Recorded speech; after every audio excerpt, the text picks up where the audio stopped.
Hello. What everybody's doing well today? Been a long time. It's not a modeling. Done some modeling, but haven't had the desire, I guess. I don't know, to stream. 'Cause I did this for a hobby, and that's fine. But I thought I would today. Gives me an excuse to spend some time here and kind of combine two hobbies. That's what we'll do. So, you don't know me. I do gaming. I also do. I'm currently working on this StuG. It's an early production model. Represent Dragon Kit. I've done a lot of the building on stream, although if you're Twitch, they've expired a time ago. But you can find them on YouTube. I have them on my YouTube channel, which is I'm Johnny5. There. Got things categorized, so if you care about the gaming stuff, you could. I've only got two up there right now, I think. The Zero I built, and StuG. I'll see a time jump between what's today and the last stream. The last stream I had, I hadn't even made it the upper and lower holes together. Obviously, see, which is why I put day question mark in the title, because it doesn't totally apply. So as you can see, I do have the holes attached together. Went ahead and added the commander's cupola, all of the viewing scopes. If you won't be able to see it on camera, but were you here in person with a flashlight, you'd be able to see down into the cupola. There's a little bit of detail down in there. I did do some weathering with some. See if I can even do. Did do a little bit of weathering. Yeah, you're not gonna be able to see anything. Just if I can't point at the right place. Maybe see the commander's seat in there. Anyway, there's a little bit of detail in the Dragon Kit. Not a whole lot, but there's a little. Mostly on the commander's side. On the loader's side, there's almost nothing, except for some electronics along the wall. Yeah, commander's side has quite a bit more, and so I went ahead and left the commander's cupola open. I closed the hatches on the loader's side, which means I probably should have put the gunner's shield down for the served weapon that I haven't painted yet. But I like it the way it looks up, and so I left it that way. So after I got everything put together, I did the I did a primer coat in Tamiya white. If you've never used this stuff, it's amazing stuff. Give me a nice coat to start out with, nice surface. I could see if there were any gaps that needed filling. There were a few, especially around the top of the upper hull. Some of that gap should be there. It's too much, so I filled a little bit of that and took care of that. Reprimed it. Got the base dark yellow on, which is a very common color for German army. Dark yellow. Oh, it's Tamiya dark yellow. Tamiya dark yellow is the base color. Yellow comes out quite a bit darker than the lid would suggest. And then I just used Tamiya dark green for the camo pattern. It's a little darker than what the instructions called for, but I'm going to use a very diluted buff coat to kind of blend it all together in the end. After I got the camo colors on there, I put a gloss coat on there. The few decals, not very many, a couple up front, cross on either side, and a couple on the back. As you may not see, those were not much on the decal front. And then I put another gloss coat on top of those. One, to protect the decals from what I'm about to do to them, and two, because I found that the second gloss coat really makes the carrier film on the decals just kind of disappear. The gloss coat is really good for the oil dot filter that I'm going to do today. In fact, it's preferable to the flat coat. So I'll get the oil dot filter on today. Not going to do a particularly complicated one. Oil dot filters, if you've never seen those before, are to kind of break up the color. So everything, all the yellow now is kind of monochrome yellow. There's no variation to it.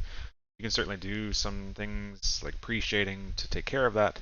And I did a little bit of that, but not a whole lot. I prefer to spend more of the time on the oil wash. So we'll do a little bit of that today. And it kind of gives it a subtle variation in the colors.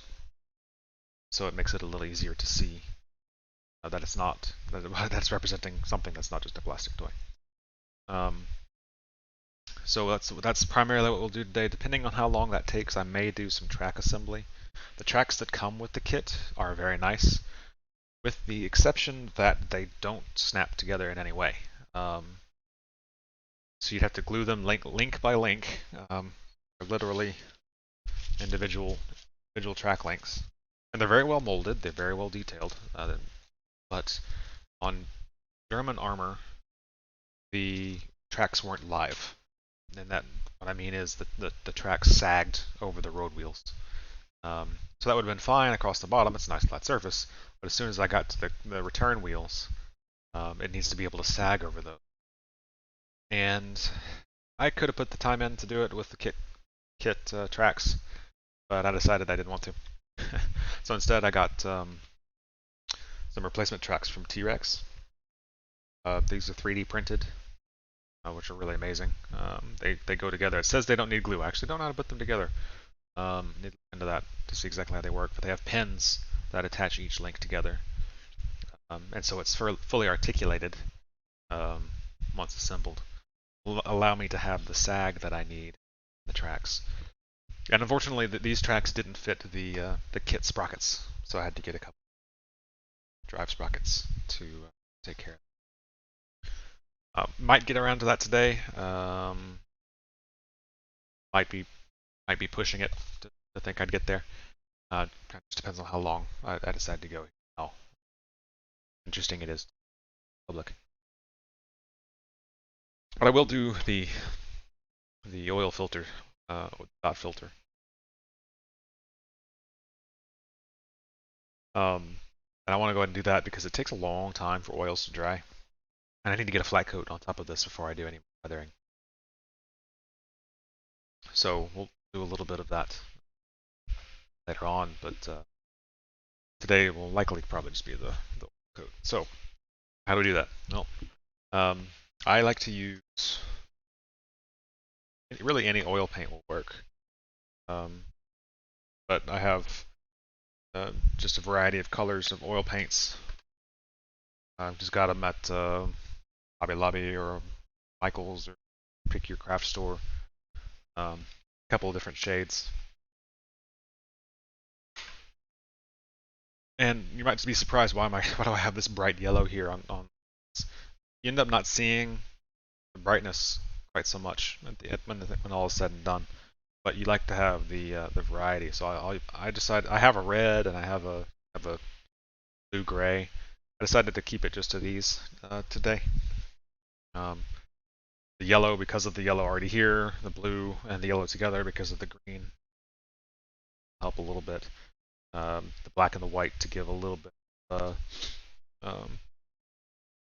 depth to the color, and then some browns that I'll probably use more behind where the tracks will be rather than on the surface, although I'll probably use a little bit there just to make it give a little bit of the beginnings of kind of a mud tone to it. So I took the oil paints, I put it on the cardboard, and I've let it sit for a couple hours now. You could even do this overnight if you want to. So you can kind of see some of the oils, the carrier oils for the pigments, kind of leaching out into the cardboard. That's what you want. You want to kind of get some of that sucked out, so that you're left with a drier, almost a gel kind of that you can use to spread on the tank. Excuse me, I had to sneeze. So that's what we'll do. You apply it to the tank in a dot fashion, the dot oil dot filter. I just use cut off toothpick, and I'll dip it in the oil and I'll dot it onto the tank. And then I've got just a little bit of the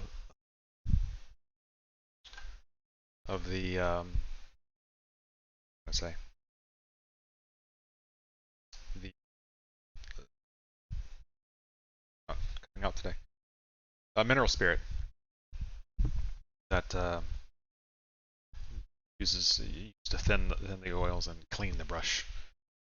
Got a couple different brushes of various sizes that I use solely for working with oils. Probably use the smaller ones today because I'm working with mostly small surfaces, not like a wing or fuselage, surface at a time.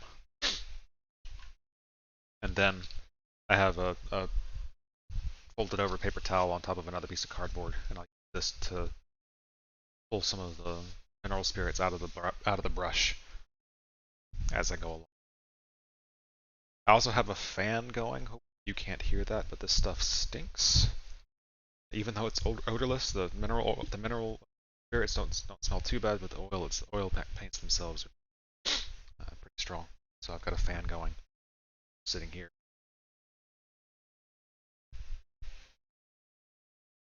So that pretty much covers the plans for today. I'll use the oil paints for other things later. So for instance, this box here on the back is wood. I'll use the oils to help paint a wood texture to it. Same for things like the handles on the shovel, on the barrel cleaner. So there's wood end needs to be painted. A few other odds and ends that need to be wooden that I'll do in oil as well because it gives a nice wood grain texture to it. Yeah, that's the plan for today. Hopefully I'll do this in a way that you can actually see what I'm doing. I have a bad habit of working off camera, so I'm going to do my best to actually be on camera because that's the whole point of today. Show what I'm doing. So we will endeavor to what I'm doing. Apologies for the sniffles today. Got a front come through and it's driving my nose nuts. So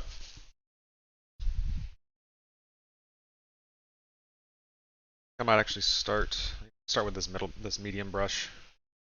We're actually using this particular one, but got a nice soft bristle, so it can help what I want to do. So I'm going to get some oils, some mineral spirits on there, get the surface wet, and then I will use the oils dot up the surface and then blend them. So I haven't done this in a while, so I'm not forgetting a step. But I also tend to overdo it, so start with less than what I think I might want to do, and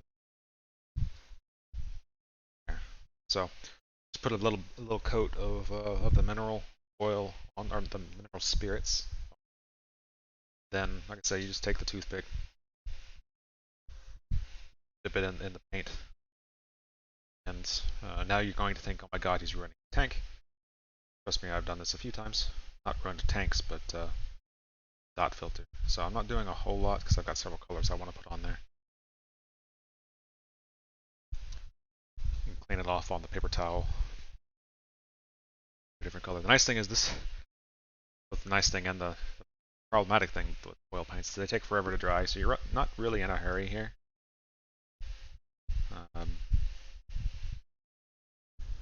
Goes very slow.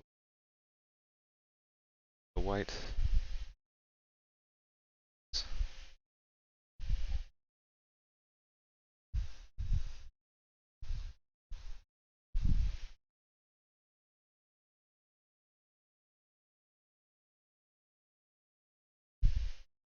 Just a little blobs of black.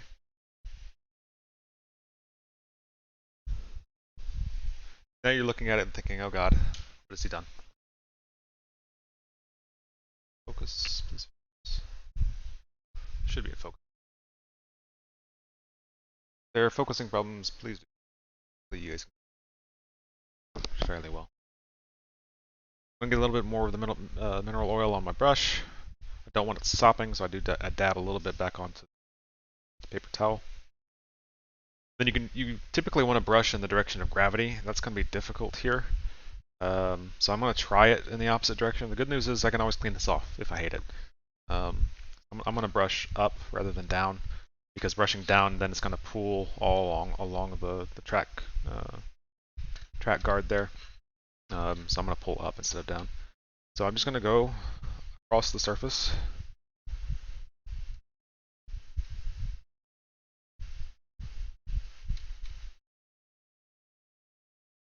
My brush. And as you can see, it's starting to blend together, so I just brush some of the paint off. Back. Brush a little more. Probably use a little less yellow on the next side.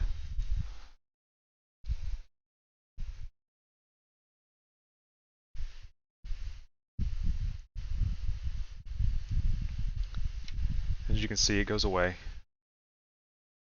where it's just barely visible.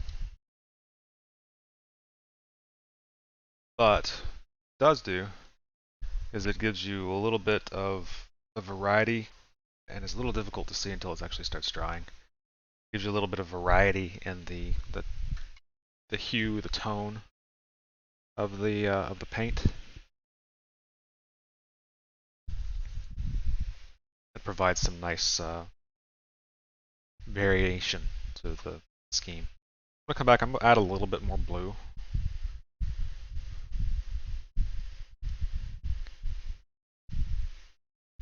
Counteract some of that yellow. I put a little too much yellow on there. I'm also going to bring back some white, I think. White I like to leave maybe a little bit more of sometimes, so I might even come back a third time and add a little bit of white. Because it kind of acts almost like rain streaks if you don't wipe too much of it away.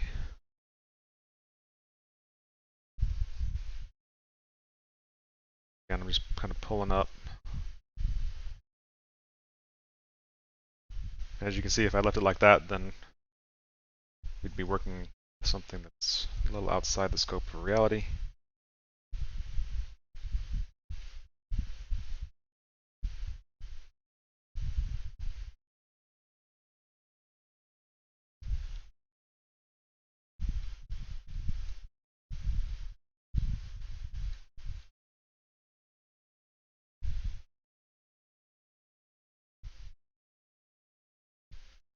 And then the other nice thing here is that anything that seems a little too heavy-handed, you can just come back with a little bit more mineral spirits, wipe it down,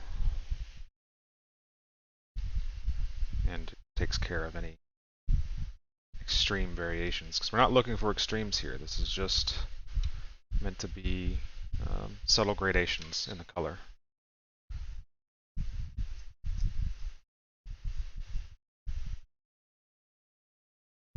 And it's really as simple as that.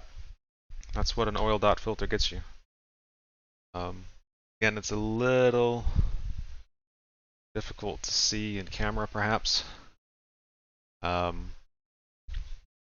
there's in my eye, at least, I can see quite a difference between this clean side, timer end, and the side that I just Comes a little bit washed out, especially with the white.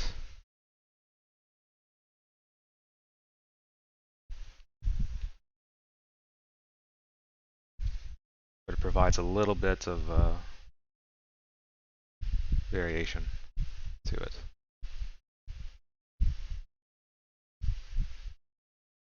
Not being heavy-handed.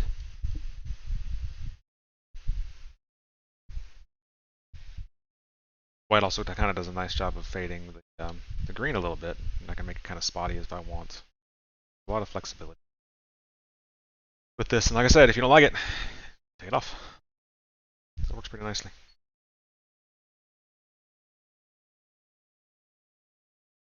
So I'm going to flip around and do the other side.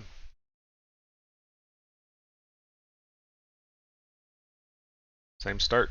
A little of the mineral spirit on there. I'm going to put yellow in again, just not as much as I did last time. Decided that was a little too much. Just a few dots of it. I liked the way the blue worked, so we'll add blue.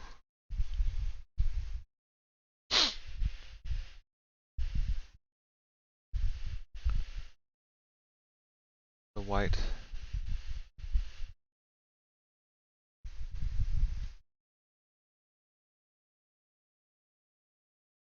And some black.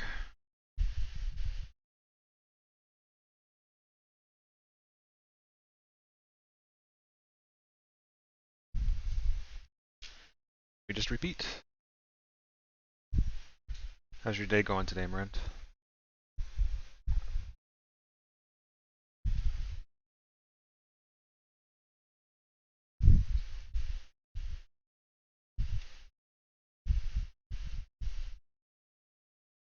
Remember the first time I did this, I got to this point, and I thought, oh my god, what have I just done? Because it looks like you've just now ruined all of your work. My advice to you at this point is don't panic.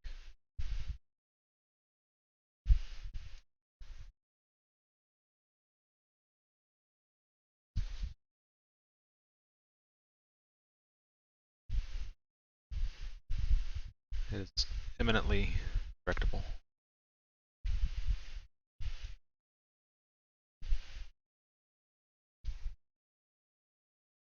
Busy, lots of shopping and running around. Relaxation time. Nothing like relaxing to the soothing, dulcet tones of my voice, right?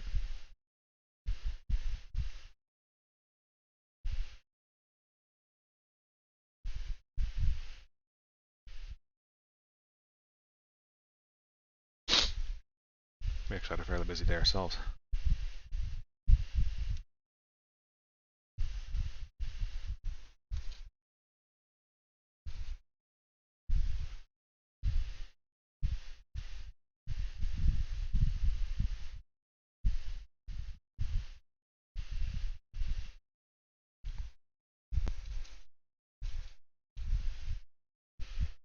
You're listening to Model Building Radio. A word from our sponsors. There are none.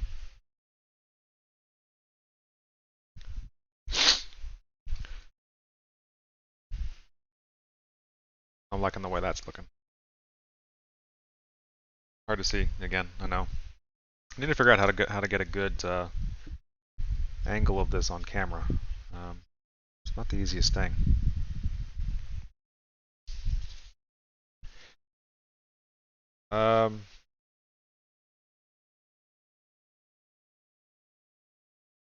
We went to the store and got some garage shelving units. Go back and clean up the other side a little bit. I actually like the way the second side came out more, suggesting I might have used too much white. Side. Back with just a little more of the mineral spirits to take a little bit off.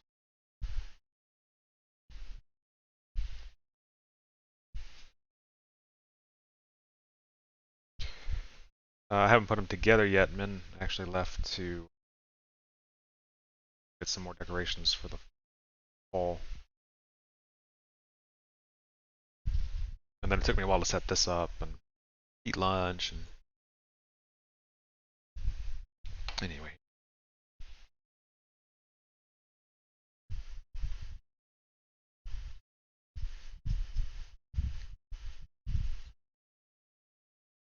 Alright, so I've done the two sides.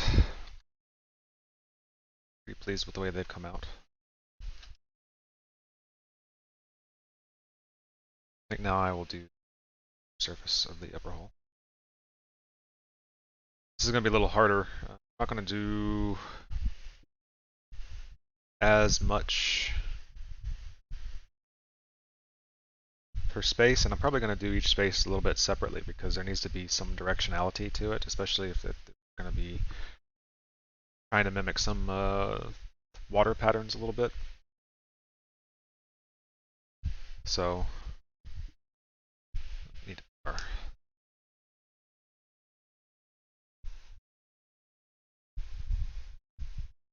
yeah, you probably should have eaten lunch. I don't understand how people can not eat. That's never been something I've had a problem with. So I probably should not eat from time to time. Lots of blue.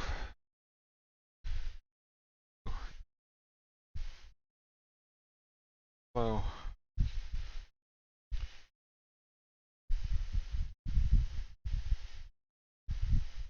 A little bit of black. Excuse me. I think just a touch of white. Just a happy little dot.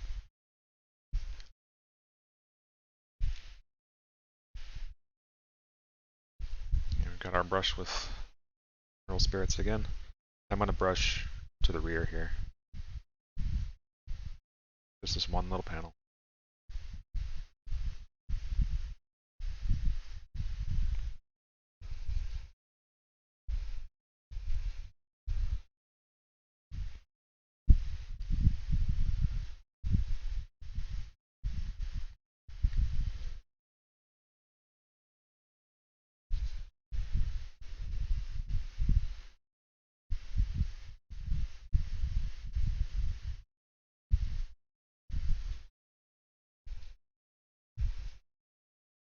The cake is definitely a lie.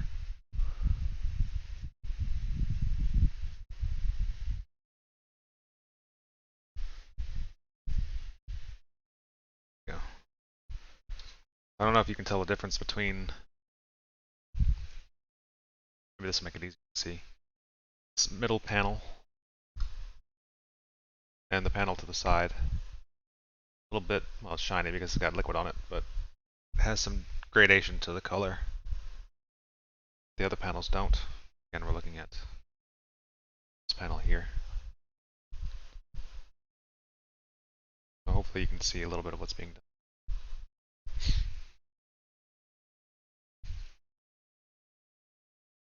Still a little more yellow here on the side than I like.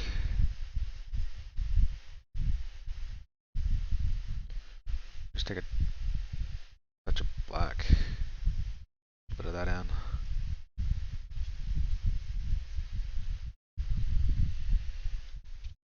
I have a little bit of white running down the middle, and I kind of like that. So I think I'm going to leave it. Not draw it out so much as I might have. Because again, all this is going to go under a thin coat of, to me, a buff flat coat as well. So it'll tone down.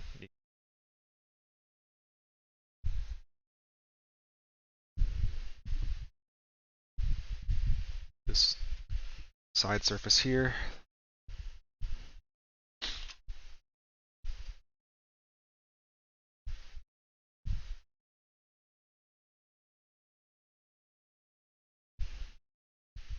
I do this every time, and I fail to remember and then come back to the yellow being quite strong in a color. So I definitely don't need to use as much of it. White can really be overpowering too. So I'll just do a few spots of the yellow.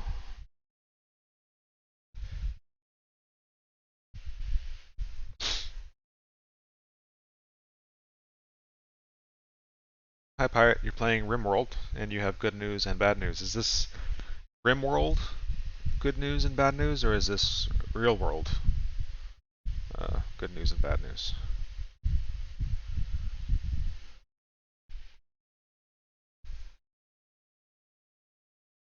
RimWorld good news and bad news. Okay, what's the RimWorld good news and bad news?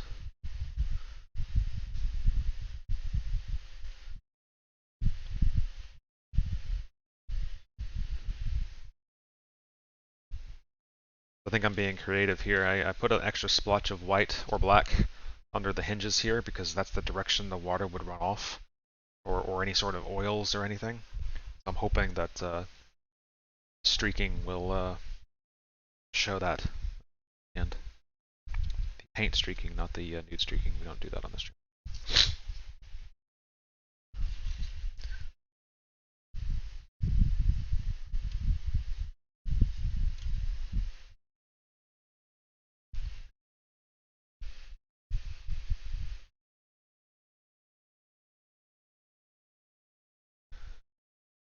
Get a large amount of genes to create the perfect super soldiers, and you can grow the full adults in like a year and a half. That does sound good. I sense a rebellion or some such nastiness.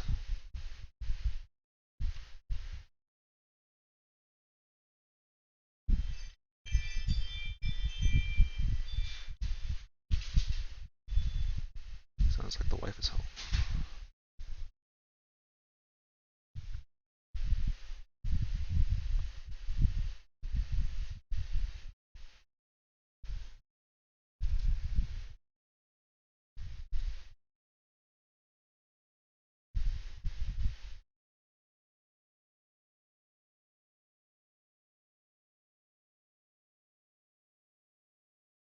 Bad news is you made a batch of 4 super soldiers and ahead. They took weapons and they fought to the death. Yep, so I wasn't totally wrong. Kind of a rebellion.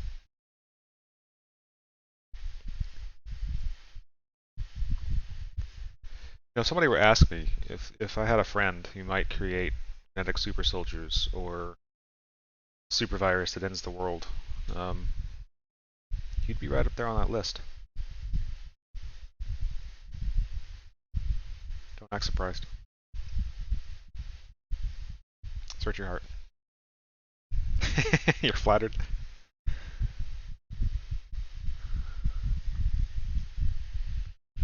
I don't know that it's a good thing. I don't know if that's a flatterable. We'll allow it.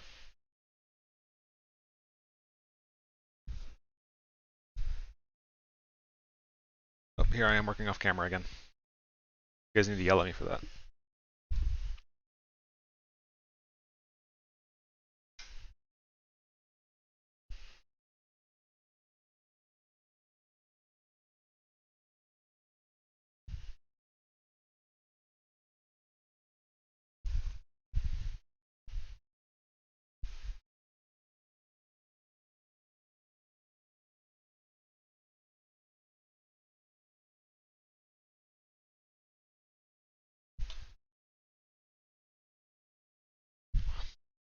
Pirate's the one who started the zombie apocalypse that I've been fighting off in Project Zomboid.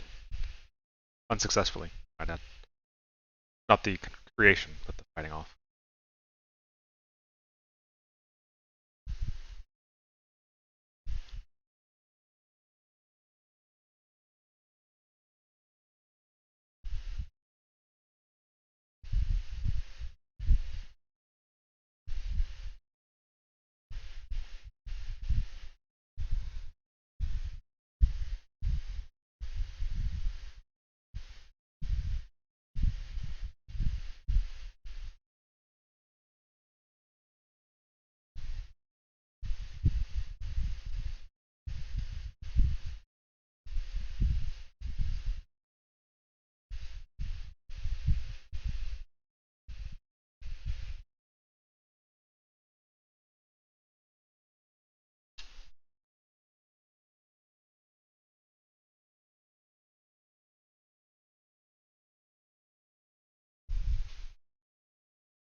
So are you the kind that would accidentally create it, or purposefully create it and hold the world hostage?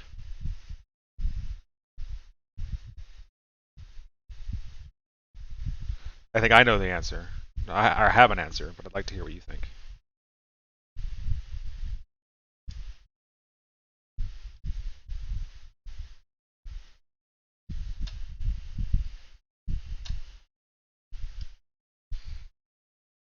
Purely accidental, you're not evil? Yeah, that was my thought too. No, I think the problem is you are smart. Too smart. Uh, Sometimes you accidentally shoot the guy with the repelling gun, not realizing that it's a metallic arrow that's going to shoot through them. Serves the purpose, perhaps not the initial intent.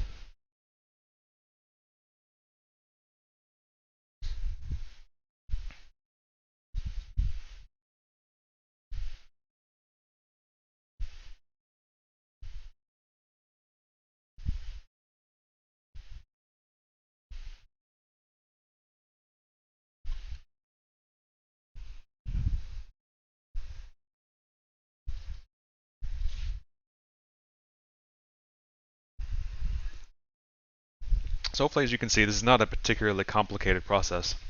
It's a little nerve-wracking because you're taking what is already a fairly nicely finished finish and putting a bunch of paint or a bunch of different paint on it doesn't seem to make sense. The results turn out, I think, to really kind of add some character to the model. It looks less, less like a model. It's more real to me.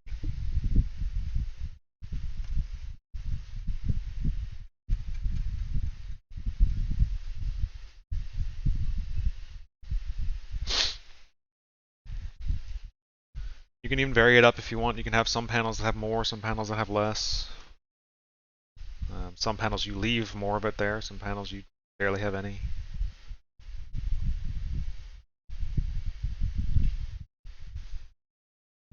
You could even use different color sets.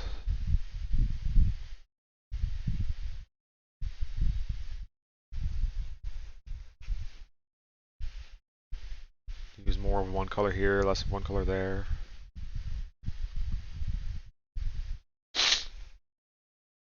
As I said, the nice thing is, if you mess up or you don't like it, it comes off.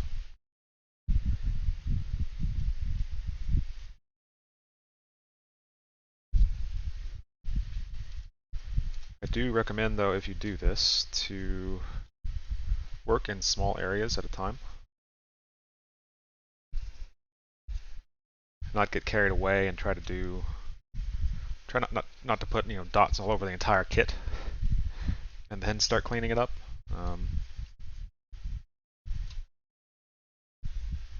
One, it's a good way to get oil paint all over your fingers, but it also ends up a little harder to manage blending.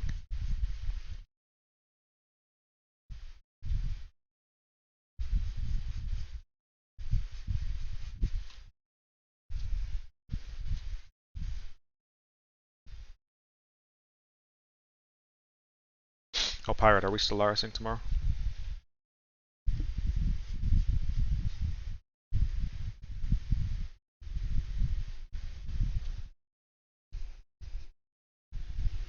Sounds like the mowers are here.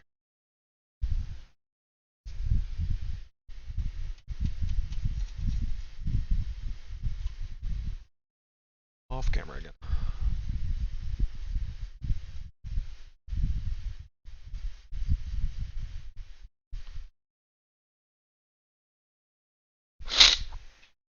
Oh, that's fine. So we want to start, what do we want to start? Like, you have to help someone at 11 your time. We usually start at what, 9 your time?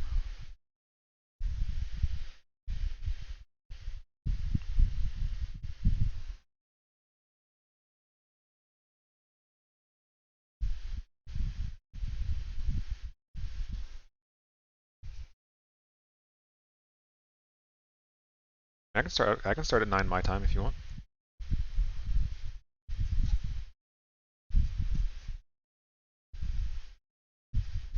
Give us closer to our usual run of things.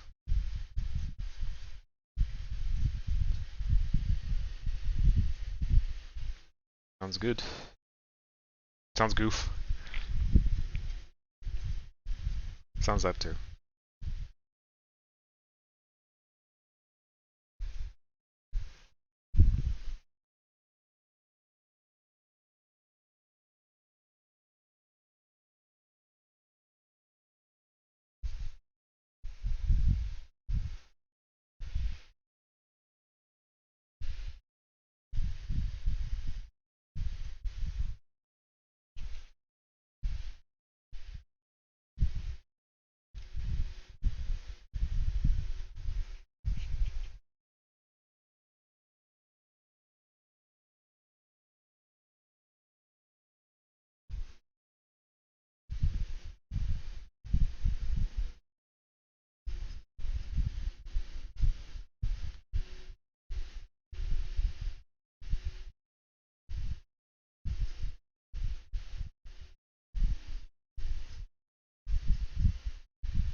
And around we go.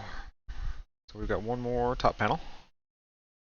They also, oh, and I need to do the back of the gunner shield, the commander's cupola, and then we'll start working down the front deflector, the engine deck, etc. as we go.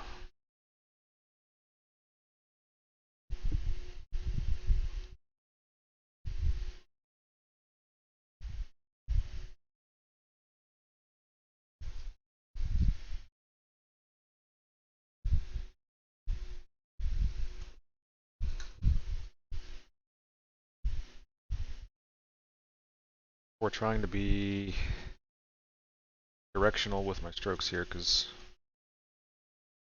some of this would be to water runoff, sun exposure, what have you. So it makes sense to have it run in the direction panel slopes.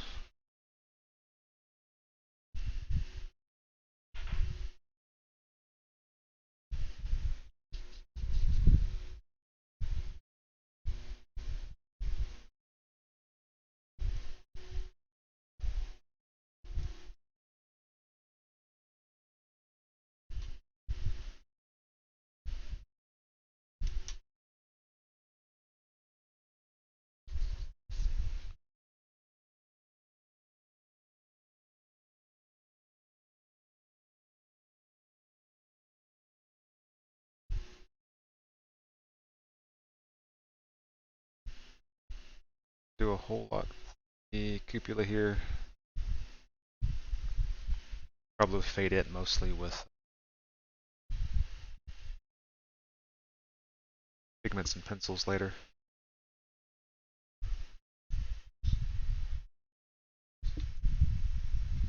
We'll do a little bit.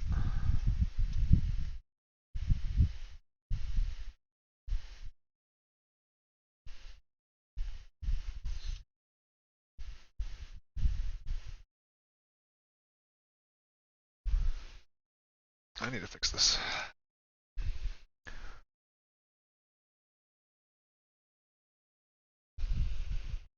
There. Now I can see what I'm doing, and so can you.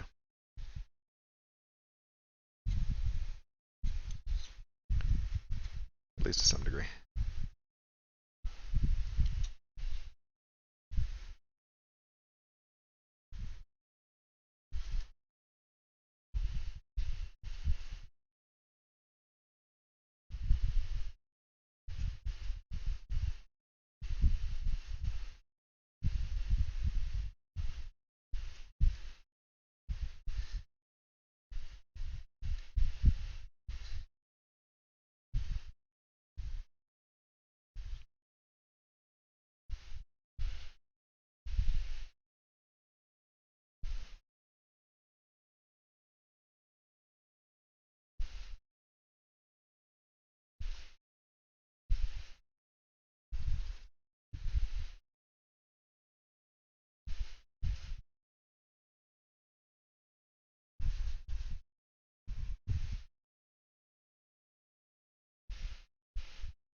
Hi, Realm. Stopping by. Luck with your things around the house. Welcome to Johnny's Modeling Radio.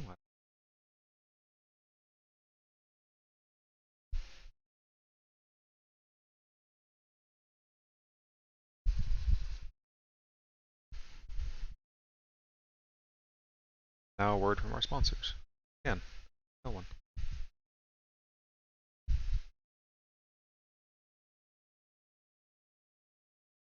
Much as I talk about Tamiya products on this, when I do modeling, they'd sponsor me. Probably not. So that's the top. It ends up looking a little hazy for a while. What I like to do is let things dry really well with the oil, and then I'll come back with a soft cloth with some water on it, and wipe away some haze. And that seems to take care of it pretty well.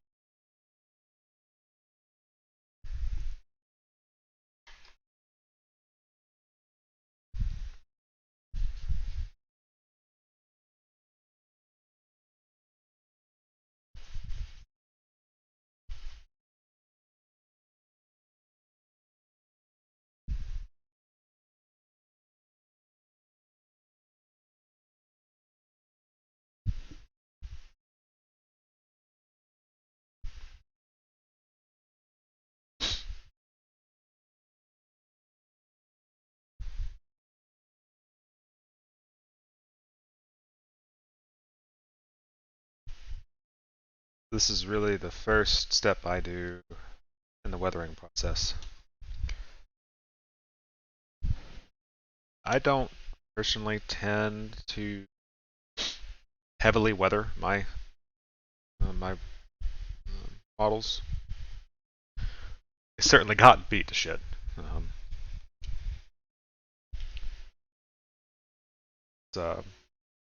I personally find it quite difficult to represent a extremely damaged or extremely weathered subject in a way that looks scale appropriate. It looks overdone to me, and that's just my opinion. So I tend to do more subtle weathering. These things were new at one point, right? It didn't take long for them to not be new.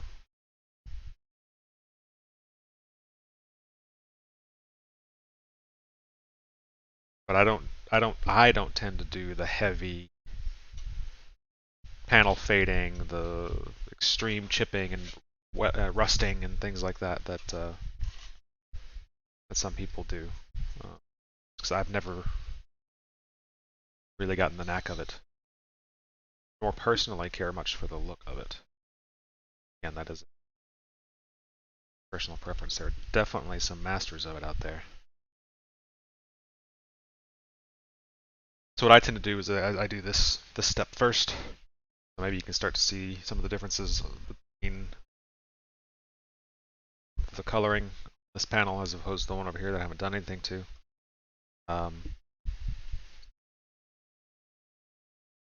I prefer so I do this first, and then like I say I do the very thin blending coat of just a super thin buff paint to blend it all together. And then I'll come back with some weathering pencils to do some chipping, some rusting, some water and grease streaks and the like. But it's at the end it turns out much less than some people might do. Each their own. It's one of the things I like about this hobby. You can kind of do your own thing and fine. And one of the neat things about war subjects, although war itself, not great. One of the things that, for instance, I talked about this at the very beginning. I got some new tracks for this tank because the kit tracks don't actually snap together, and they're very difficult to work with, and I just didn't want the hassle. So I got some tracks from another company, and I debated for a long time. Well, should I get this? Should I get that? And then I remembered, in the field, they used whatever they had. If it fit the tank and they needed a track, it went on there. It didn't matter if on one side they had one kind of track from an early model and one kind of track from a late model. It had a track, and so it could move. So it gives you a lot of flexibility. So unless you're trying to reproduce this particular picture of this particular whatever, the hobby gives you a lot of artistic license, and I like that.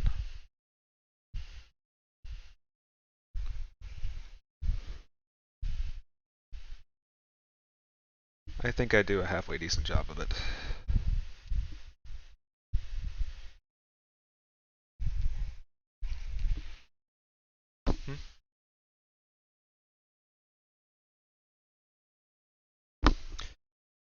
I had a sidebar from my wife. Good question, though. So on the back of my Sherman, my U.S. Sherman tank, I put a lot of stowage, bags, tarps, boxes. Because a lot of times when you saw pictures of those tanks from the period, they were just covered with stuff. And in my mind, reason for that was they were on the move. They were moving through the territory. They were taking shit back, and so they were constantly on the move, and they kind of lived out of the things. Whereas for the Germans, they were usually defending a fixed position unless they were retreating. And so I tend to not have a lot of stowage on my German armor when compared to my American armor. Now that's not to say I haven't built that much yet, but that's my reasoning for it. I always have this mental picture of a tiger or a king tiger or a panther in a city defending against the Allied advance. They've been there for a while, so they don't have, they have some sort of quarters that they're staying in, so they don't have all of their belongings tied to the outside of the tank. That's my reasoning for it.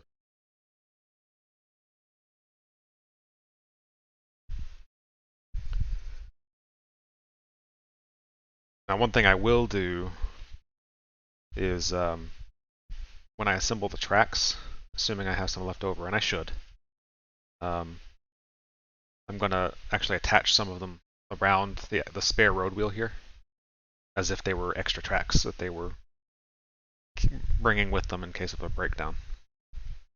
So I will have some things like that, but no baggage.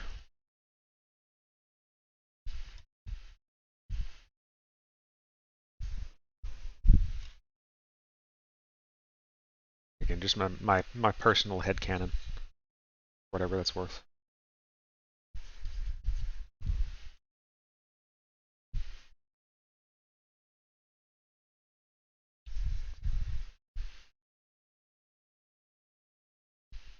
You might be able to see now as it dries, it starts to get a little hazy.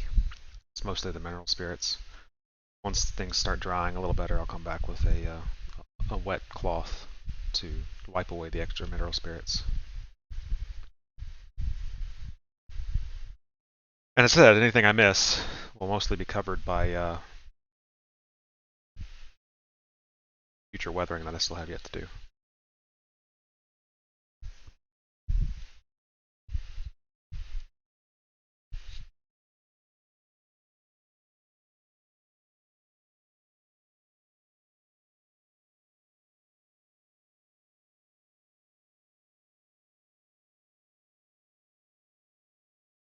There's the upper hull mostly done. Gonna work, I think I'm gonna do the engine deck, the foredeck. I'll do the tread covers, and then we'll switch to a little bit of a different color palette for the side. I don't know if I'll do the literal underside because I'm not one to flip my tank over very often once I've got it built. But we'll see what happens when we get there. We've been going for an hour now. So as you can see, it's not the fastest process. It's not particularly complicated.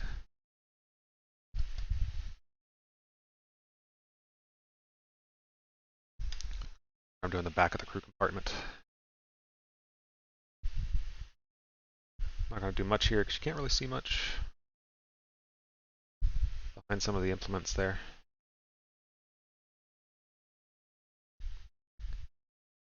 I'll do more on this with the weathering pigments that I use.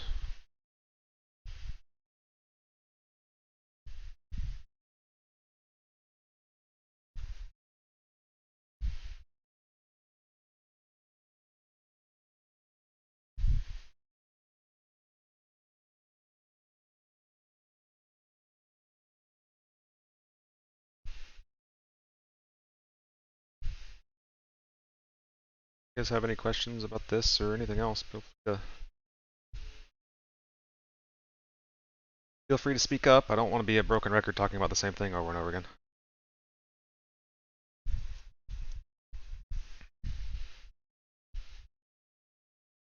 Missed the beginning again. The purpose of this is simply to provide some variation to the paint color. You're literally just kind of putting a wash of color over top of everything else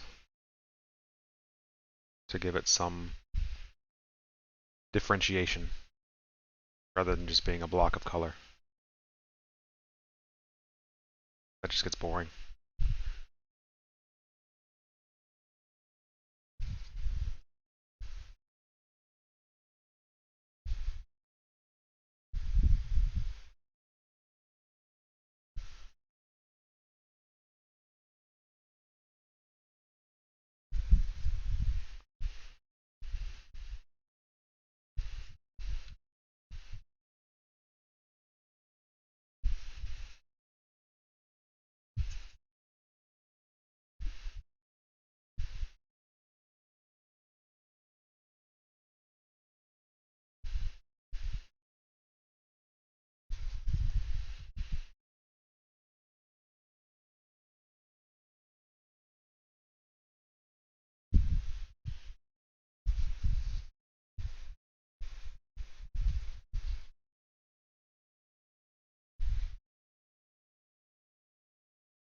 I think after I finish this, I'll probably do a ship build.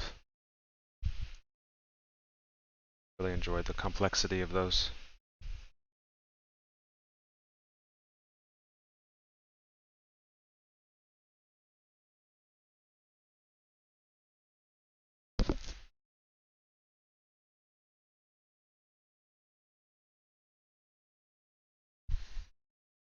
That's still some time away. The oil paints take a long time to dry. So it's gonna be a while before I can put the buff coat over it.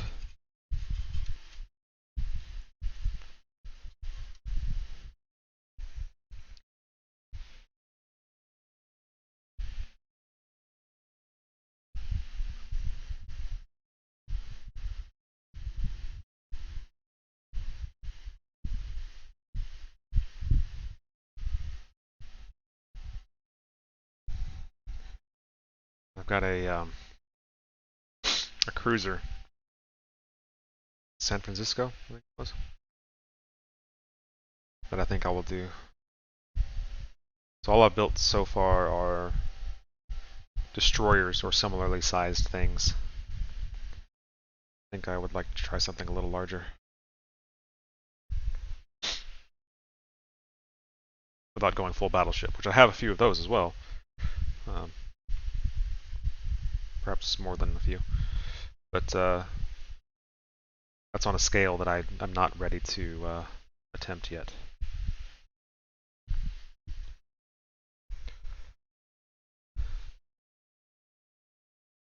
Although I finally have a space I can display them once done.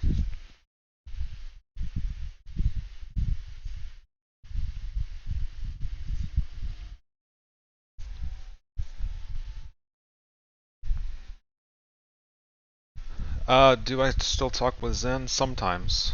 I'm not very active with that group these days.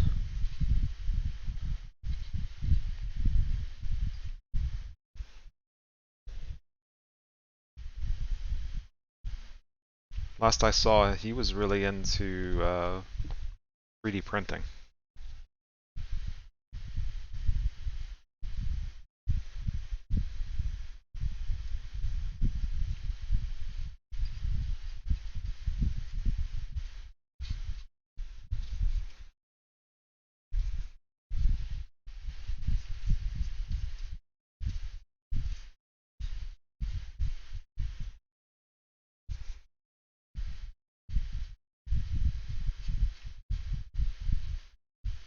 Though I think he hopped into one of my streams once a long time ago.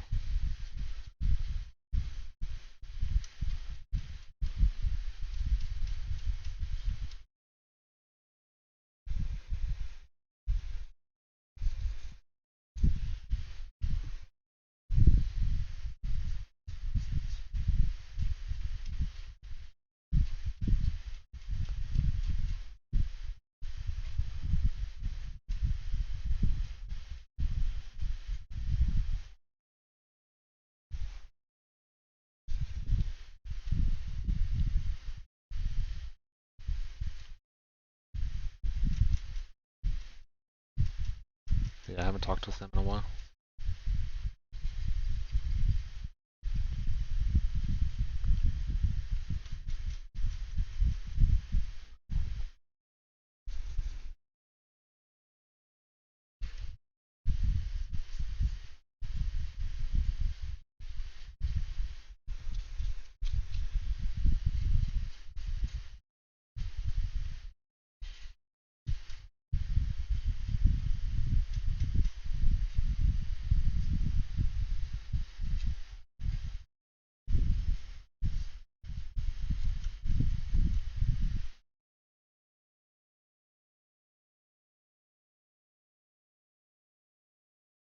Oh, it's to follow. Hi. Yuki Sand? Okay, I'm just going to call you Yuki. I have another friend called Yuki, and that makes it easier for me. Thanks for the follow. Sorry, it didn't. My notifications must not be working right now. I didn't hear it. Apologies for missing you there. Welcome in. But that wasn't too long ago. 110. How is it now? I don't even know. Oh, 113. I didn't miss you by too much.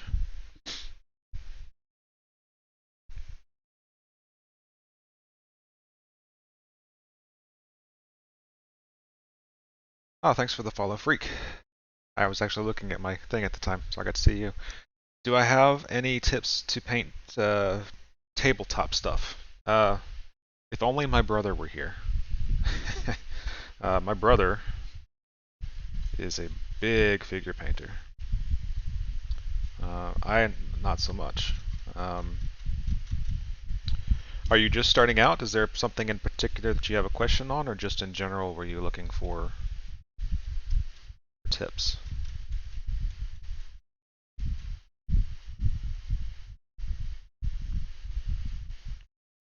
I'd ask him to join the stream, but he's in the middle of something right now. He's actually at a tabletop tournament right now.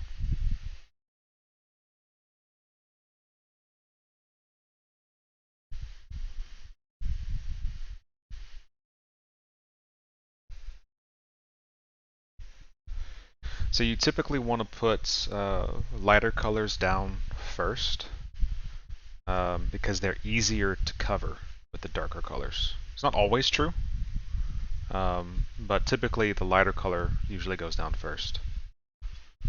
So like in this case, I put the yellow down first and then did the green pattern. Whereas that actually would have been easier just from a masking perspective to do the green first and then come back and do the yellow. Because it would have been harder for the yellow to cover the green, I started in that order. So if you were trying to do like a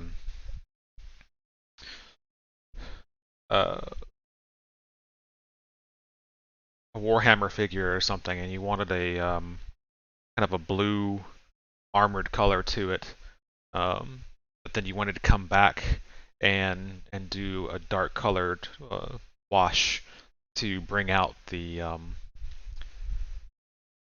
all the valleys, the crevices in the armor to really show those creases, then you could come back with a darker color on top of it.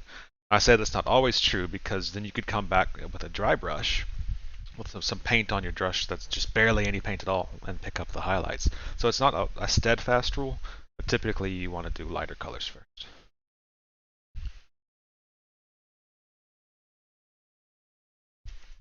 Don't really like the way this engine decks come out.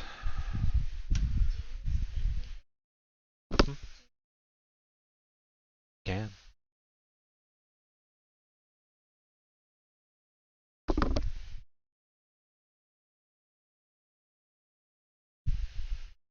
I'll also say you'll be surprised how little goes a long way, both with the glue and with the paint. Because if you end up putting too much paint on it, you can actually lose some of the details in your figure. It'll just fill up the crevices. Thanks, Yuki. Hope it's okay I'm calling you Yuki. Yeah, so I certainly can't take credit for it. Beat the Germans. So I just followed one of the paint schemes suggested in the kit. Obviously not line for line or anything like that, but that was my inspiration. And so, like I said, I painted the yellow first, and then I used some masking putty. You could have done this freehand, and indeed I probably should have because they should be soft lines, not hard lines. But I'm lazy. I didn't want to do that. So I used this this masking putty. I love this stuff from MIG. Amazing stuff. It's like if you're my age, or like silly putty. And you just put it on there where you don't want the next color to go. Paint over it and peel it off. It worked great.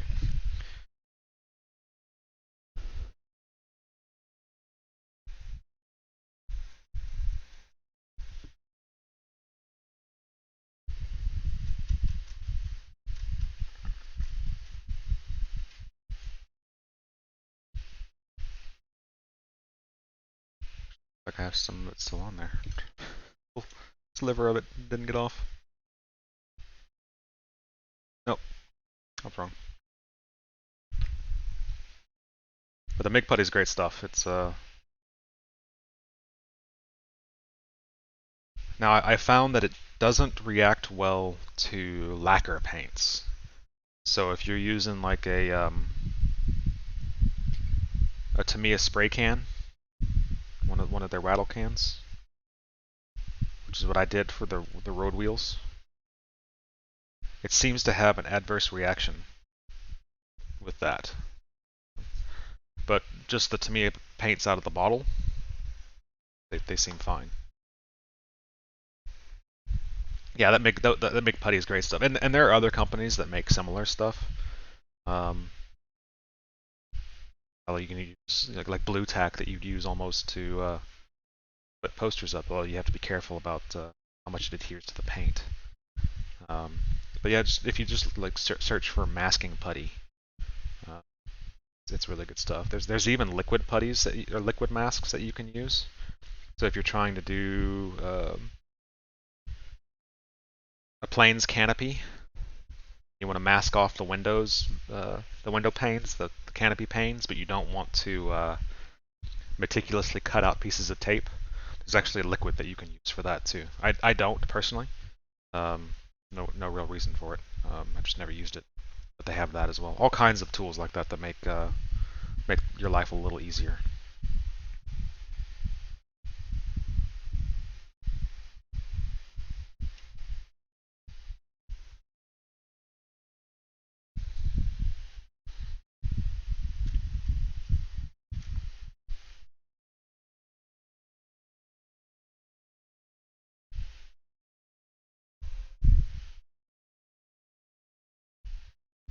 So if you guys have not been around stream for very long, we are doing a dot oil filter using oil paints on top of a gloss coat to provide some deviation in the paint color, so it's not all on hue.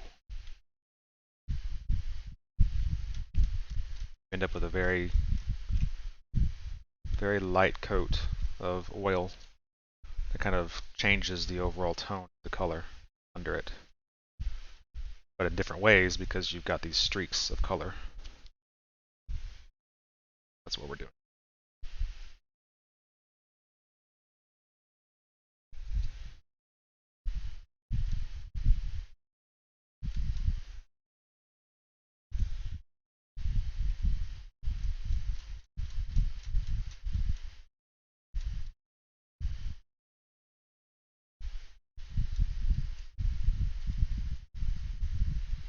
I hope I answered your question to some degree, Freak. Sorry, I'm not the best source of information for figure modeling.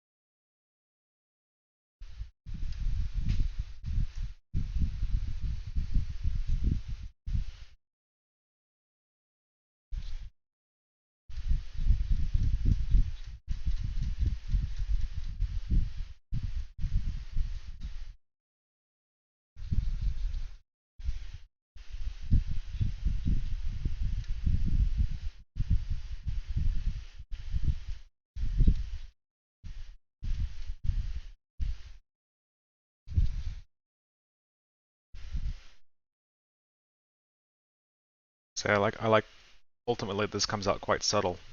It can come out as subtle or as not as you want. I will use the oils to some degree to cause some weathering, to mimic some weathering, not cause literally. But overall, what I'm doing this for is just for the subtle gradation in paint colors. That's really all I'm wanting.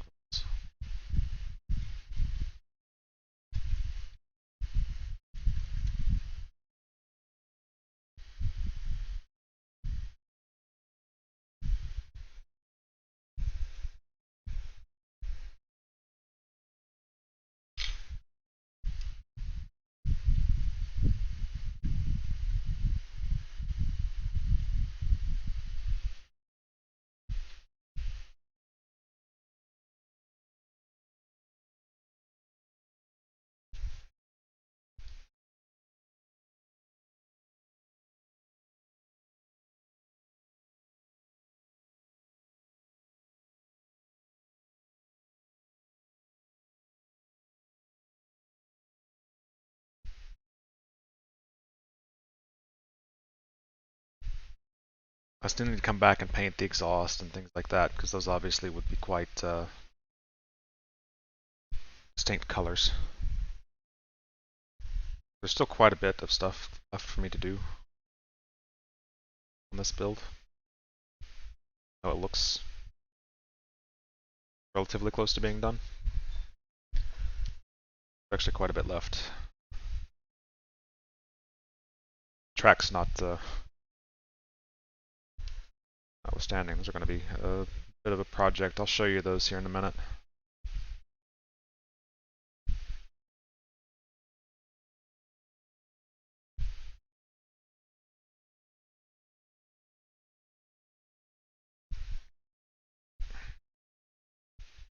Way too much brush.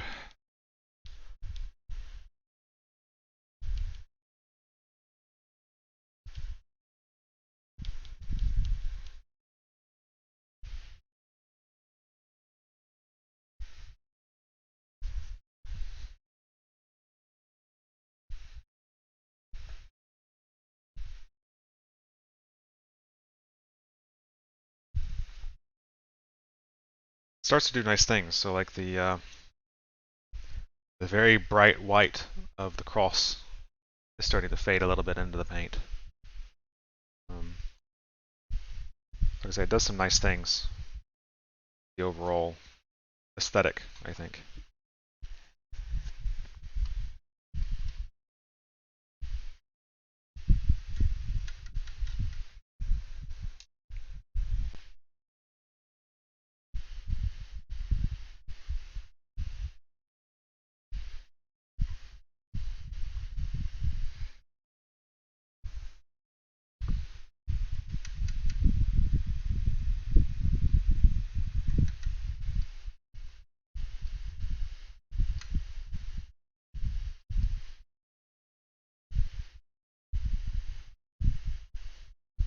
And the amount of paint I have out here is certainly overkill for this kit.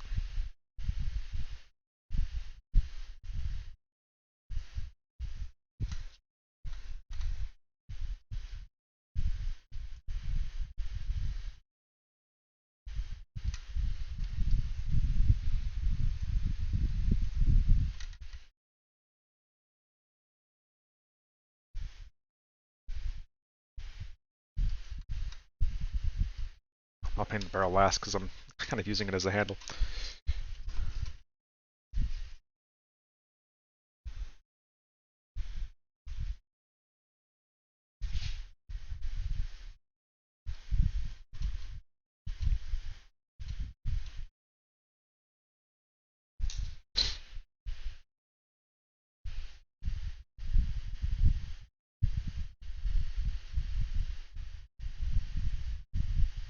What kind of modeling do you do, Yuki, if you're still around?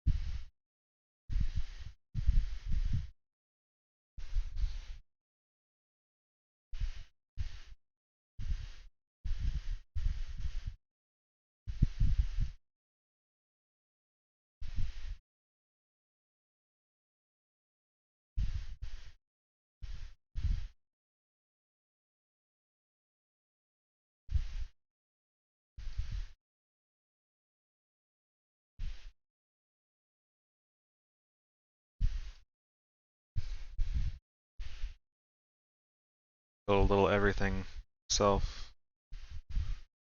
except as mentioned figures. Much of that, or do any of that so far?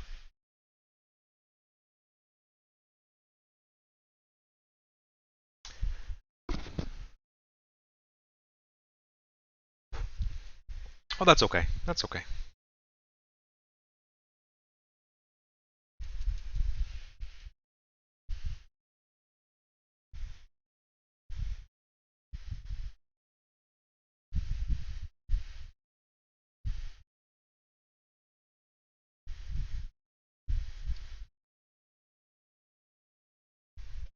Try this.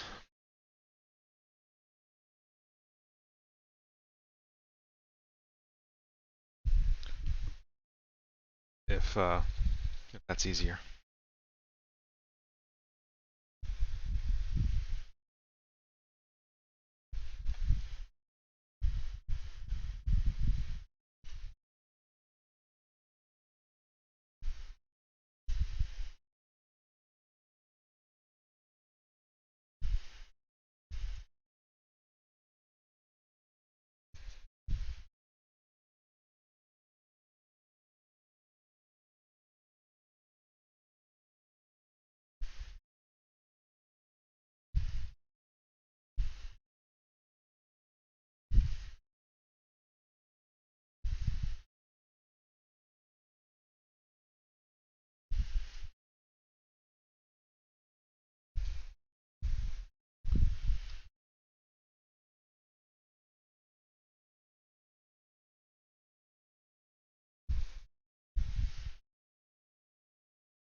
I've got a little bit of everything under my belt. Tanks, obviously. Airplanes, ships, cars, motorcycles.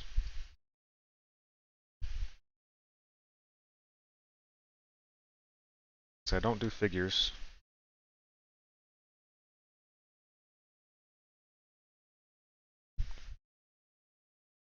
I have some sci-fi kits and I built a few in the past, but not recently, and not up to my current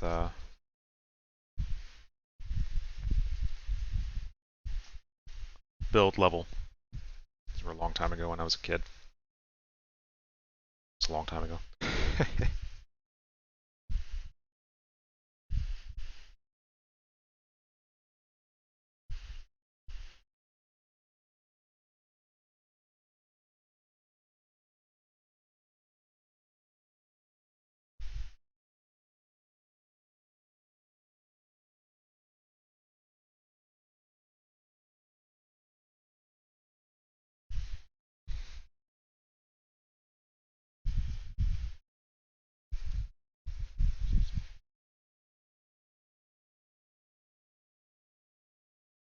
I like the variety it gives me.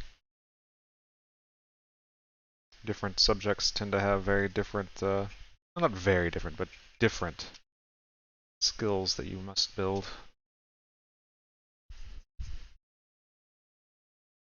It's like for cars, for instance. Unless you're building a junker, you're gonna want a very clean look. So getting that super glossy finish on the body, actually not easy. It's not for me.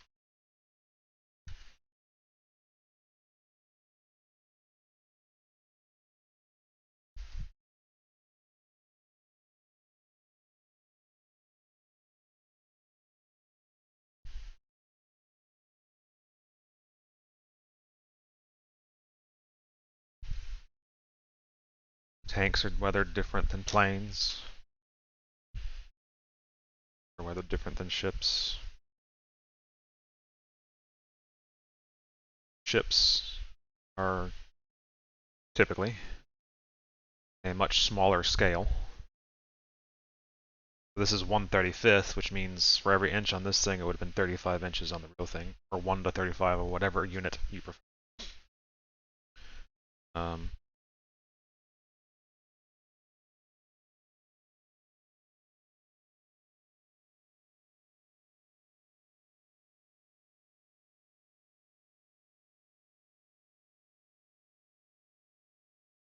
Whereas a ship, my ship scale, the ships that I use, are 1/350th. It's a much different scale. You might notice I added a little brown here, as I said, on the lower parts. I'm going to do a little bit of that to get a little bit of the mud kind of look, the muddied look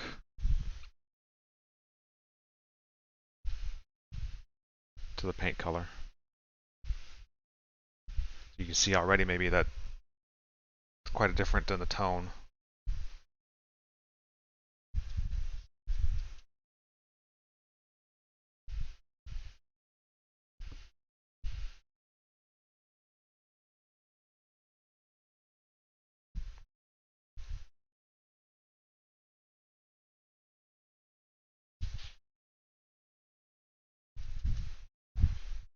Bring it down.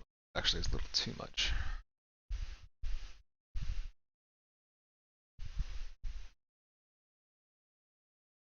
All right.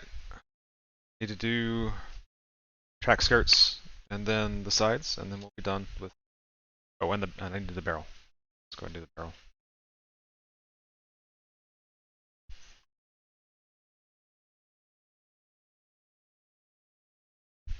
And I don't know that I will actually assemble the tracks today, but I'll show them to you.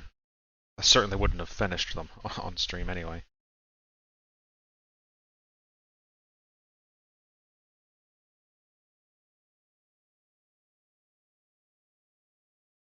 I may do a partial stream on that one day.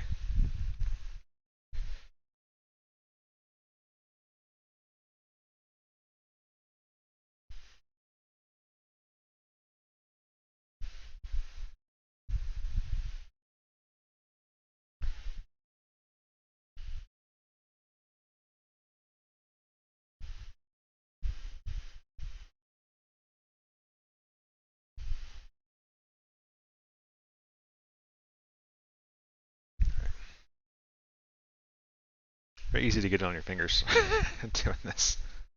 Not a clean hobby, I guess. But again, because this would likely be a lot of rain, weather-related weathering on brush accordingly.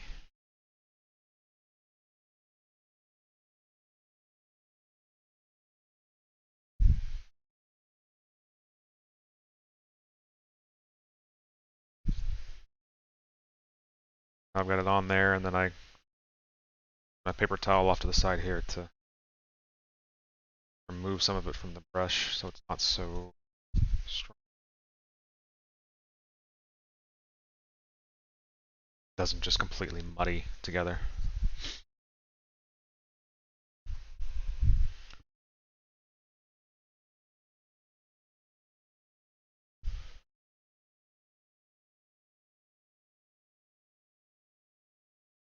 And we're just trying to provide some variety to the color.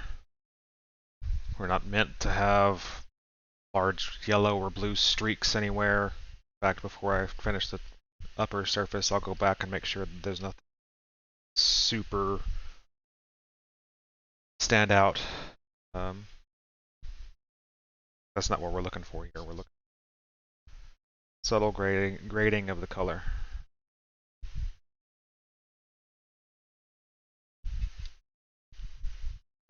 Just enough to give it some variety, the hue, so it's not all just, to me, a dark yellow.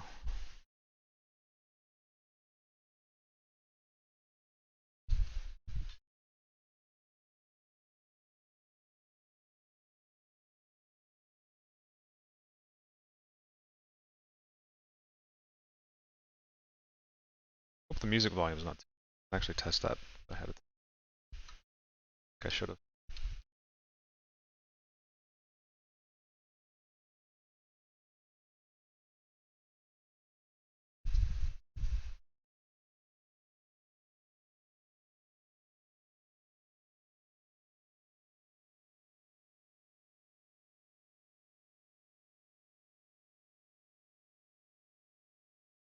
Alright, side skirts are going to be a little tougher because they're actually textured.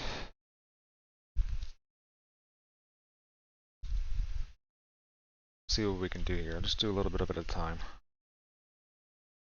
Which again is what I recommend anyway. Full kit. Not to try to do the whole thing at once.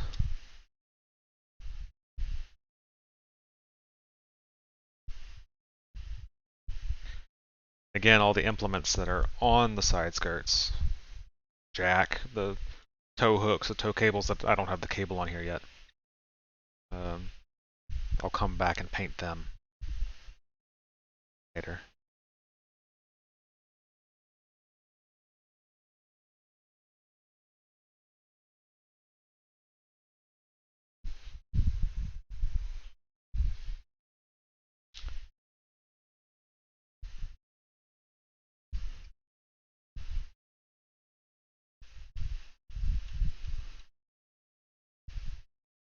Doesn't matter if it doesn't look fantastic.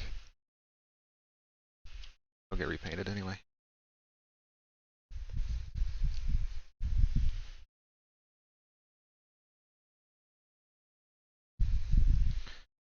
Want to see past parts of this build, although again I took a streaming break in the middle of it, unfortunately.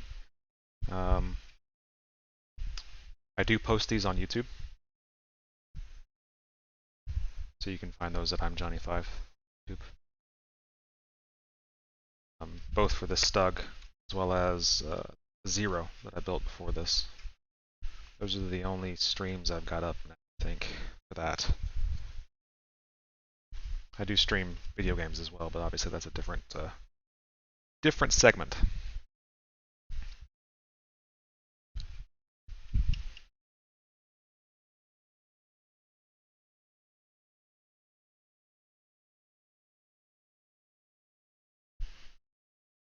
I think these side skirts are going to be a little paint goes along.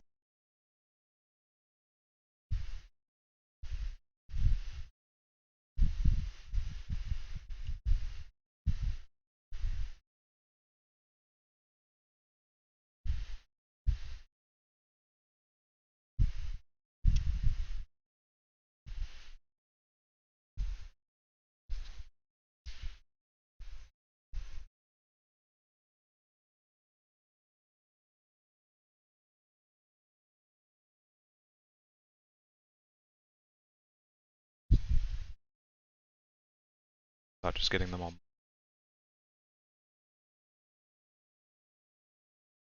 Which,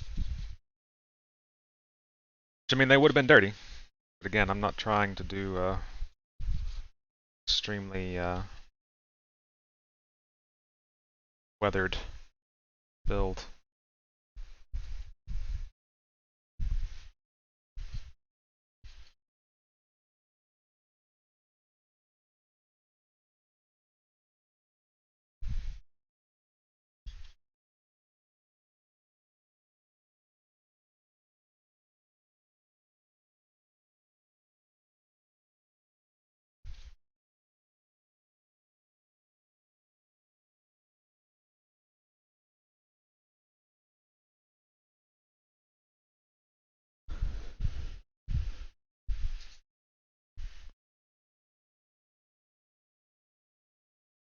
Kind of things do you guys like to see model streams, if you see many of them? I don't know how many of them there are on these days.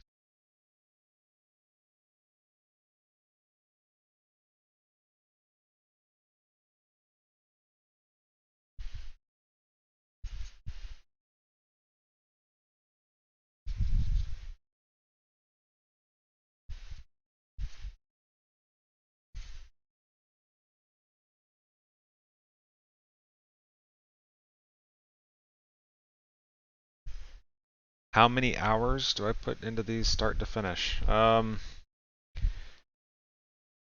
a good question. Really depends on the subject. So if I'm building a motorcycle, I could probably get one of those done in maybe 25, 30 hours.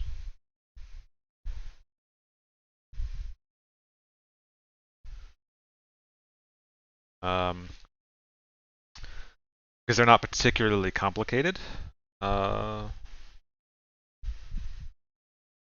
may even be over. I've never actually measured how long it takes.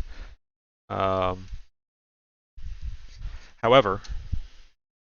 for So I built a Japanese submarine that actually had aircraft on board, um, and so it was as big as a destroyer. And for that one, I had to individually build the deck guns, and this they were this big. Um, they had the triple deck guns for the anti-aircraft, and each one of those probably took, just those alone, just the assembly of them probably took an hour. So on some of my more complex builds, I could easily spend 100 hours or more. It really boils down to how much detail you want to put into them, how much weathering you want to do, um, that kind of thing.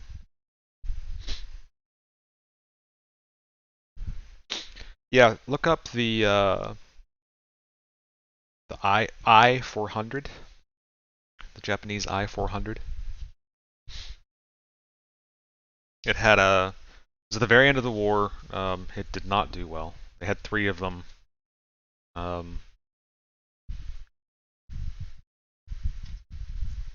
We captured them before they were ever really used, thankfully. But yeah, it was a neat build.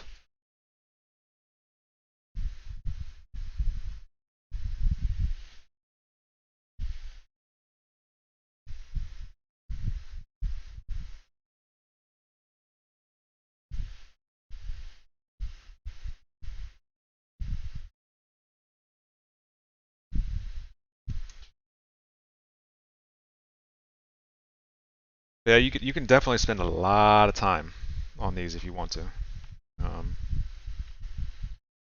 On some of the ship models, I know some people will actually have little crewmen they put on there. And I mean, they're like trying to get my hand in the right place. They're tiny. They're like as they should be in 1/350th scale. Yeah, read up on those things. They have a fascinating history.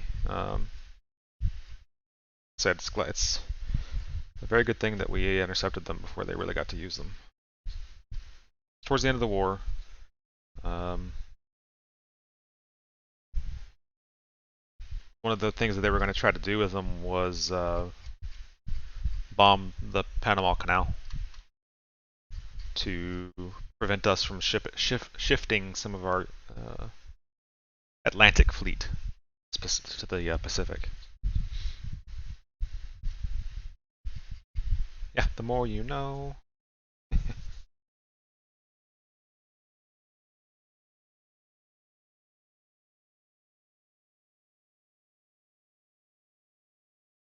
But they were huge. They were the size of a destroyer.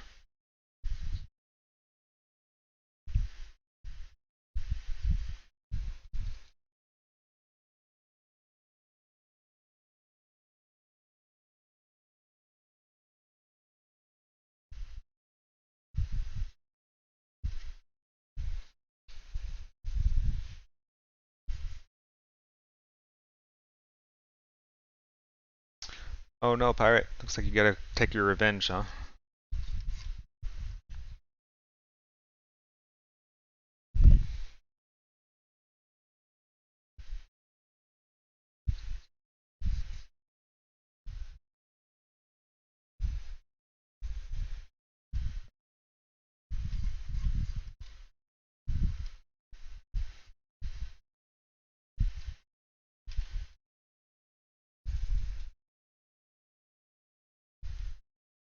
I used.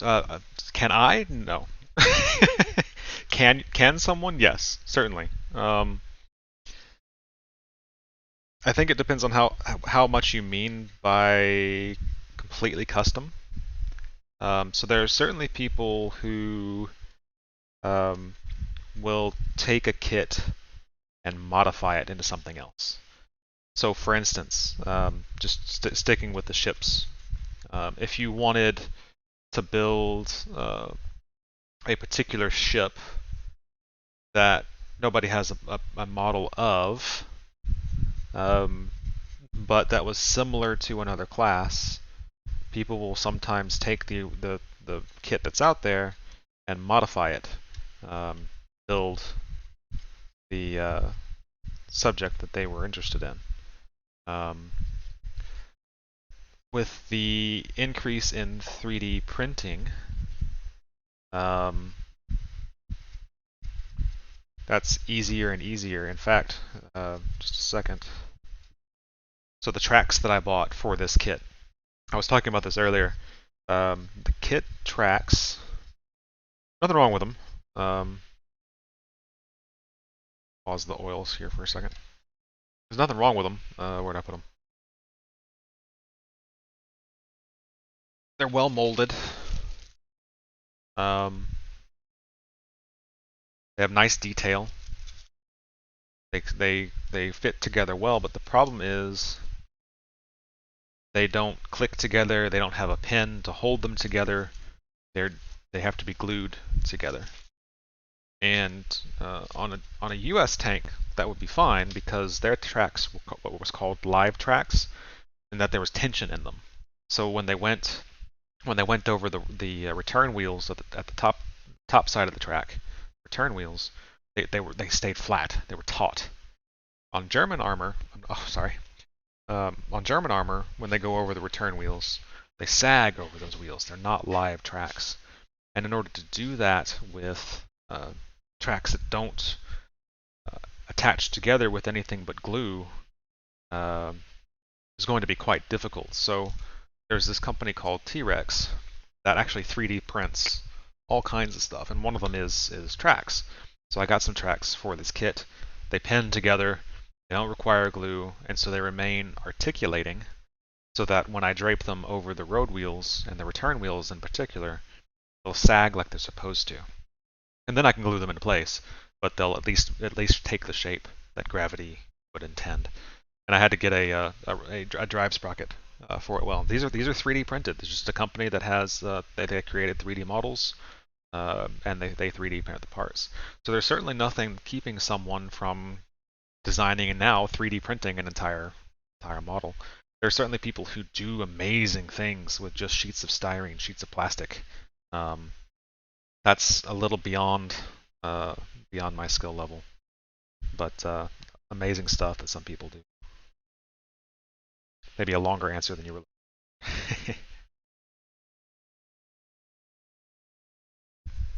Microsubs were also a thing. Did you know that there was a Japanese microsub base in Alaska, the Aleutian Islands? Some of the microsubs are still there, rusted and not worth salvaging or anything. But you too. Thanks for hanging out.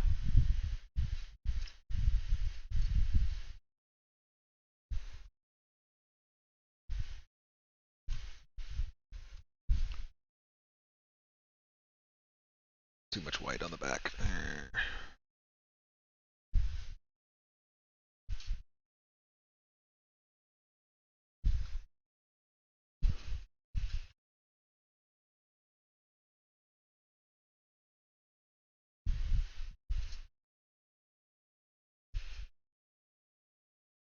My sound balance is crazy. I've never been very good about checking my sound balance to make sure that I'm not like blowing you guys' ears out when I talk. I get kind of excited.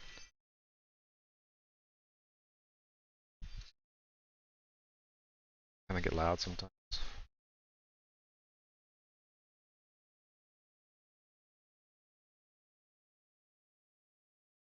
Okay.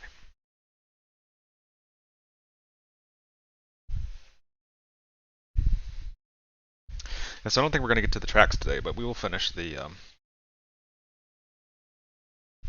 We'll definitely finish the oil.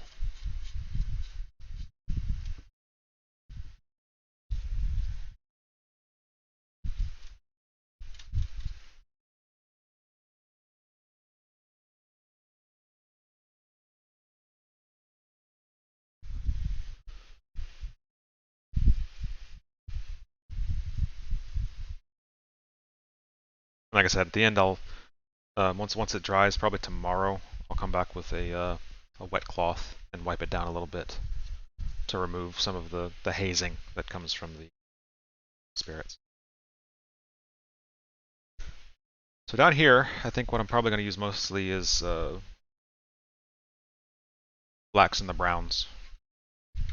Just trying to get a little bit of the of an indication of dirt. Not going to go overboard with it, just a little bit of color. Like I said, I don't know if I will do the literal underside because I don't tend to flip my tanks over after I've built them. But see how we're feeling. You can of course also use this for kind of oil runoff and things like that, so desired.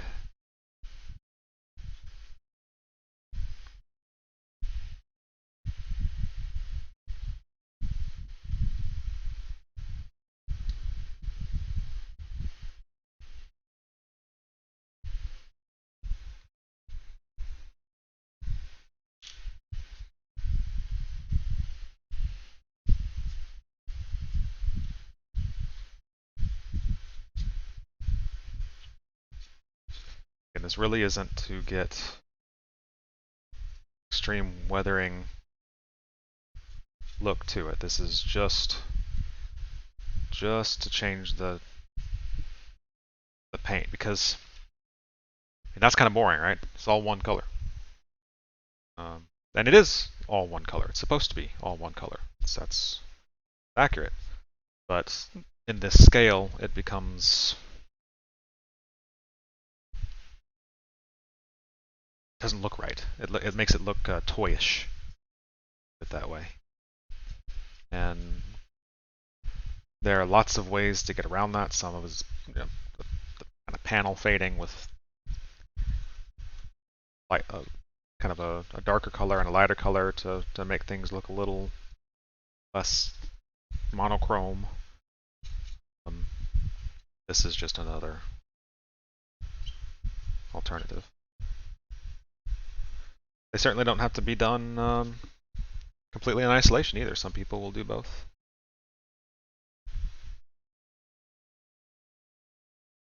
This I will probably leave a little heavier because I want it to look muddy.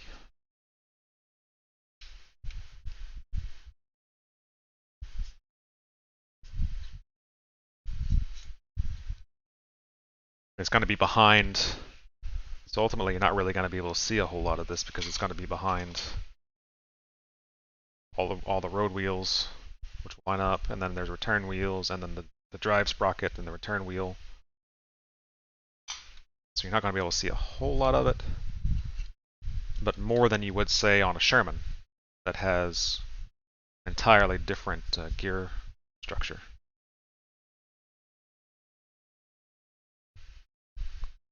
So a little faster than the top because I actually want to leave it a little less clean.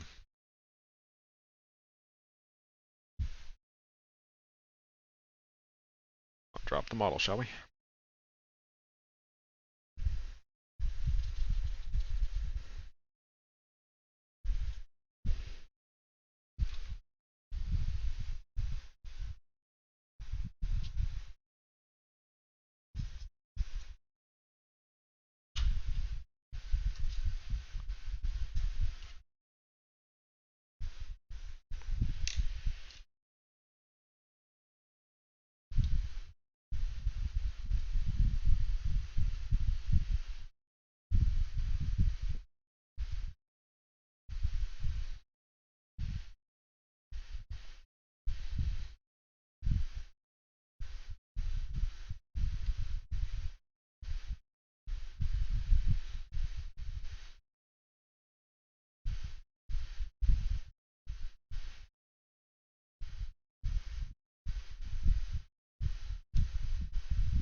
Again, you get to this point, you think, oh my god, what have I done to my model?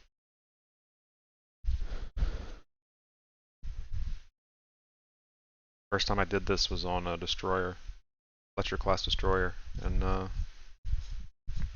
just trying to make the hull look less monochromatic, and really thought I had screwed things up. Now, to be fair, I'd used way too much oil paint, but even that was recoverable. So.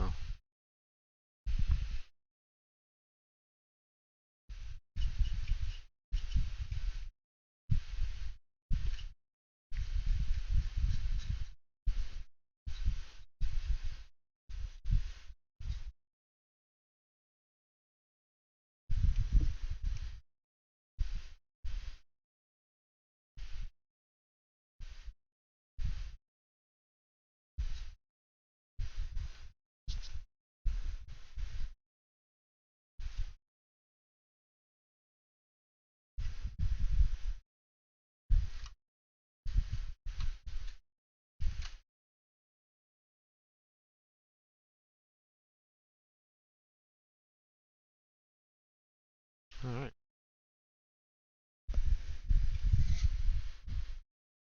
Yeah, I don't think I'm going to bother with the underside.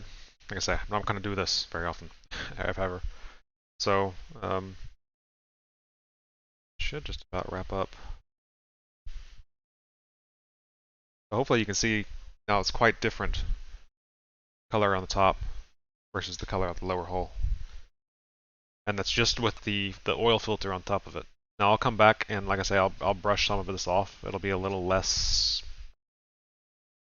It'll be a little less. Period. I found a glob of paint I'd missed. And then the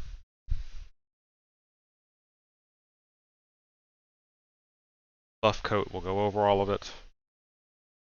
Thin it out a little bit more.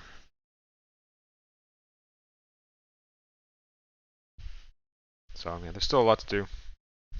A lot of details that will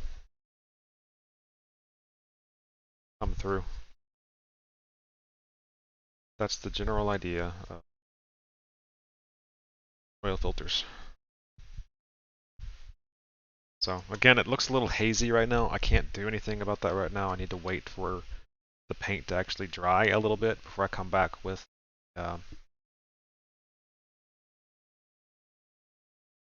just a clean cloth with some water on it. I promise it doesn't. Time being, I need to probably leave it alone or I'm going to keep messing. So, I think I am going to probably put the stream down there. I got some other things I need to get done today, so trying to put these tracks together would take longer than I think I've got. So I don't want to rush that because they're very, very fragile. Especially the pins go together. So I don't want to force an error there. So I've just taken the brush. I've dipped it several times in the mineral spirits. I'm wiping it on the towel I've got here until it comes back clean, and now all the oil is out of the brush. I like to keep the caps on them to keep the brushes protected, especially if you spend any money on your brushes. And that's it. So I went from a very clean paper towel to a very messy paper towel. That's a triple layer even. But that kind of does it. So again, I know it looks hazy right now, or maybe it doesn't via stream, but it does in my eyes here. So I will be coming back with the clean paper towel, with a clean cloth with water on it, to clean up some of that haziness.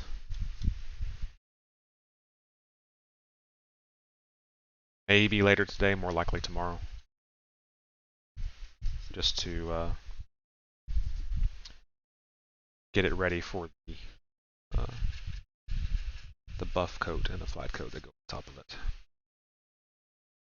So that is that. So I hope you enjoyed the stream. If I think I've got something else worth streaming, I'll put it back up. Want to be aware of that? You can, of course, follow me here. I'm also still currently on Twitter. We'll see what goes on with that. I'm going to keep my opinions to myself about that. But I am on Twitter as well. I'm Johnny5. And if you want to see this or past streams, if you're just joining and want to see what we did all day, this will go up on YouTube. Also on I'm Johnny5.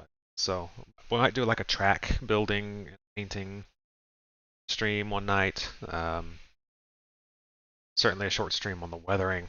I could see doing that. But we'll have to see what I think is actually interesting. 5 minutes of airbrushing is probably not worth it. See where we go from there. So again, thank you for hanging out, especially those of you who've been here since the beginning, but even especially to those of you who have just joined and are new to the channel. I hope you enjoyed it. I hope you learned something. Whether that's something to do or not to do is to be questioned. But in any case, I know there's lots of things that you could be doing right now, and I appreciate your time. So you can catch me again here another time. Until then, we wish you a good evening. Thank you. I like it. Very good. Thank you as well. And we will catch you next time.